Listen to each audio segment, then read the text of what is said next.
Hello and welcome to Scott Bryant's Fitness Systems or Active Bryant Systems. This video is all about how to gain 24 pounds of muscle in 52 weeks.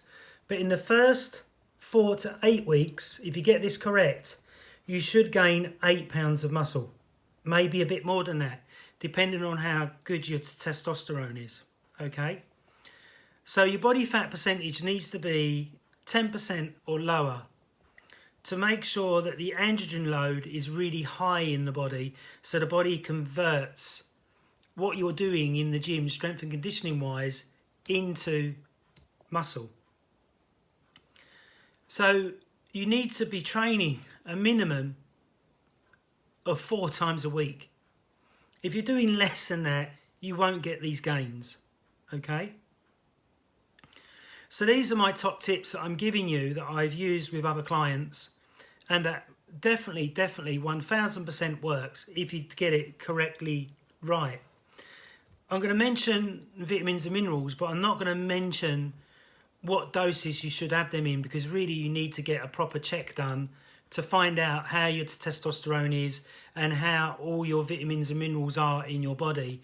And just seeing your doctor is not enough. You need to have a specific test done to find out what's going on, especially with the GI intestinal tract. Okay, so if you're in the gym 4 days a week, 4 to 5 exercises per body part, 8 to 12 repetitions of doing a 4-1-4 tempo. Okay, so this is German volume training. So that's a 4-1-4 tempo. But if you have a training age of 1 to 2 to 3 years, and that means you've been in the gym for that amount of time on a regular basis,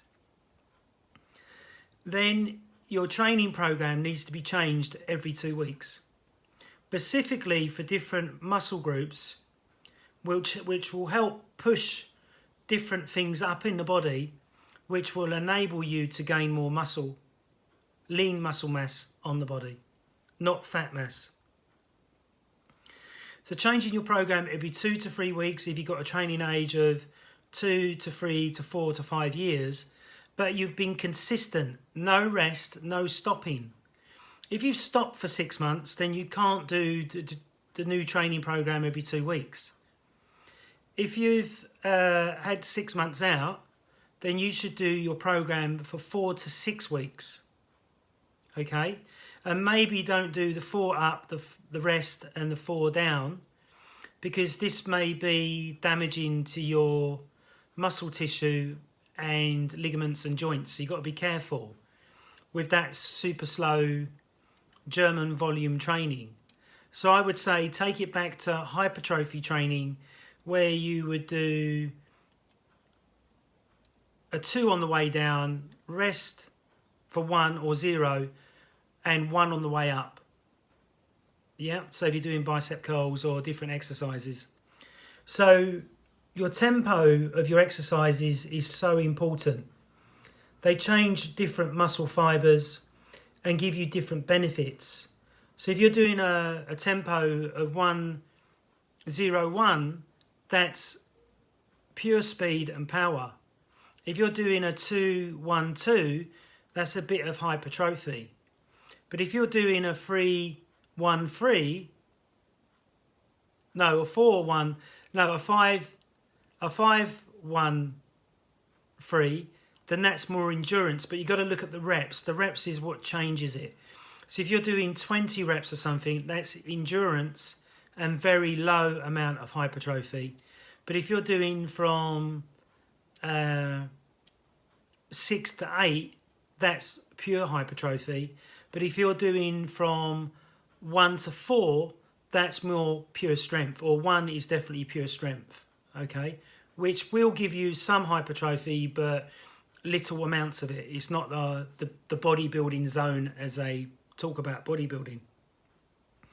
So once you've got your program right, you must eat organic if you're on a certain diet in which to get your 10% body fat or you're at 10% body fat. Because what you want to do, by eating organically, you'll get all the pesticides and chemicals out of the body, which will enable your body to work much more efficiently. There's loads of other stuff that I can talk about, but I don't want to confuse you. I want to keep the video quite simple. Drink your body weight in ounces of water, so 0.33 times your body weight every day. Keep your body fully hydrated, so your body definitely gets rid of toxins, as well as helps you look younger, helps you to sweat better. Hydration, the first sign of dehydration is thirst. Okay, and then when you go to number 2 is if you see congealed poo in the toilet where it's all stuck together in rabbit poo or in blocks, then you know you're definitely not drinking enough water. You should never strain when you're on the toilet. If you have to strain, then you're not hydrated fully.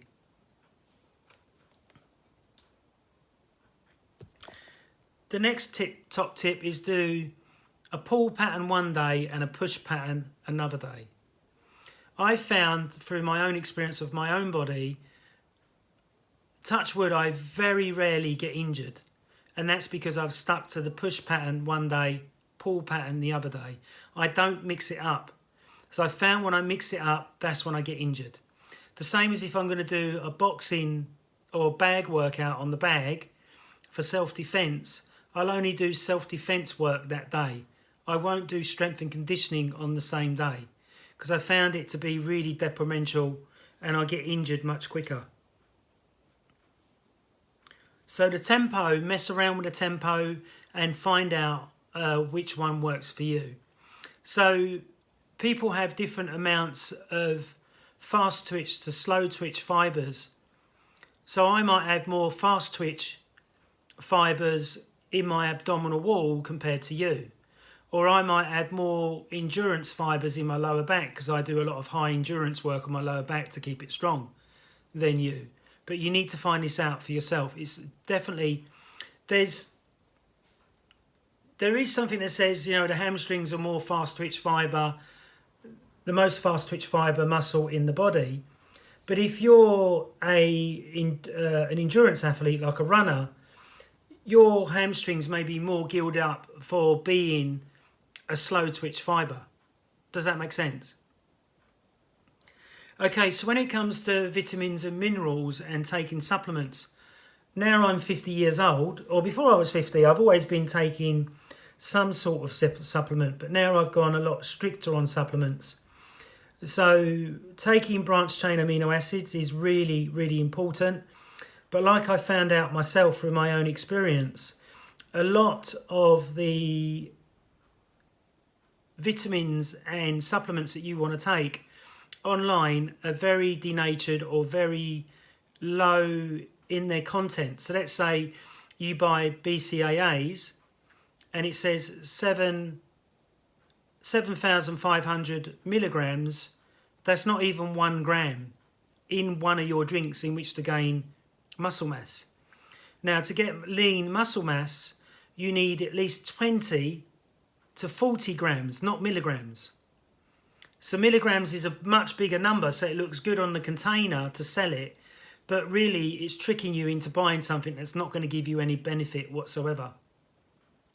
And trying to find high dosage of BCAAs is quite difficult. You have to really research or see a practitioner like myself that can get it quite easily. And Charles Poliquin stated, and I believe this to be true, is that a lot of the supplements you buy online is not as good a quality as you get from your practitioner. And obviously the practitioner will sort out exactly what you need for your body once they've done clinical testing. So with supplementation, you must get everything assessed before you take anything. Because supplements can be as strong or as weak as drugs and cause different problems inside the body. So you've got to remember this, yeah? Really important. So one supplement you really need to be taking is vitamin C. And the vitamin C levels, the way to check that is that when you get diarrhea That's the level that you need to be at. Not so you're getting diarrhea all the time. So what I'm saying is if you took 5 grams of vitamin C and you got diarrhea, reduce it down to 4 and you don't get diarrhea, you know that you need 4 grams. Okay? Remembering that if you keep taking the same brand of supplement, your body gets used to it and you don't get the value from that supplement as much. Or you need to take a break from that supplement so the body starts to turn on again. Okay, there's more science behind that, but I'm not going to go into that on this video. Vitamin D3 with vitamin K. Don't have vitamin D without vitamin K because it can't be transported in the body as well. Okay, so you really need vitamin D and vitamin K together. The next one is zinc. Now, if you're a man and you masturbate or you have a lot of sex, then your vitamin zinc will be low, so you need to boost it up. Okay? So you need to find out what levels it's at before you boost it. So I've already spoke about BCAAs. You can have 20 to 40 grams. Most of the supplements online or Amazon are only giving you under 1 gram per drink. So you've got to drink a lot of drinks before you get the right amount. Okay? Creatine. Now, I don't take that myself at the moment, but I'm going to try it for 8 weeks in the new year just to see how much strength and mass I gain. And I think you can gain about, I think it's about 7%. And then I'd have to research it, but that's just off the top of my head. But I know with Shilajit as a adaptogen, as an aging man, that can boost your testosterone by 7%. So add 2 sevens together, that's a high percentage of boosting from creatine, from training, from Shilajit, from BCAAs, to zinc as well, to get the body at its optimum levels. But remember, if you're not less than 10% body fat, don't try any of this. You've got to get your body fat down to 10%. And the only way to check your body fat is 12 body fat caliper sites using Harpington fat calipers. Not standing on the scales and not using the grippers, because the grippers will just measure the fat in the arms, and most men will have less fat in their arms than what they do in their lower part of their body. Then when you stand on the scales, it will check up your legs, across your legs and down the legs. So it's not checking the individual body all the way around. And you can Google and research Harpington fat calipers, and they give you the genuine value, because the person that's using them has to get them recalibrated every couple of weeks to make sure they're getting a true measurement of the body, of your body fat. Does that make sense? So please give this a try. Please subscribe to my YouTube channel. Please like the video. I upload videos nearly every day. I'm uploading more on TikTok. That's probably 3 or 4, 5 times a day, because it's much easier to do it on there. So it'd be interesting to find out what you're doing and whether you're getting the result of the 7 to 8 pounds of muscle in the first 4 to 8 weeks of your training. If your training is correct, if you're consistent, if you're regular and you're changing your training programs. If you're doing the same bicep curl or the same bench press week in, week out, and you're not getting stronger and you're not improving, this is why. And this is my 22 years of experience of being a PT in central London, working with hundreds of different types of clients, male and female, and as well as reading over 995 books. No, 905 books, sorry, not 95. Books. I'm trying to get up to 2,000, so I'm reading roughly a book a week. So I'll read another 52 by the end of 2022, maybe a bit more than that, if depending on time, because I do YouTube, I do Twitter, I do Facebook, and then I'm training clients and running all over the place doing marketing and seminars. So I hope you've enjoyed this video. Please give it a thumbs up, a like, and please share with your friends. And if you get confused or a bit don't understand what I've said, then please send me an email to activebryantsystems.com or send me a message on here and I'll try my best to answer it. Thanks very much. Bye-bye. Happy New Year.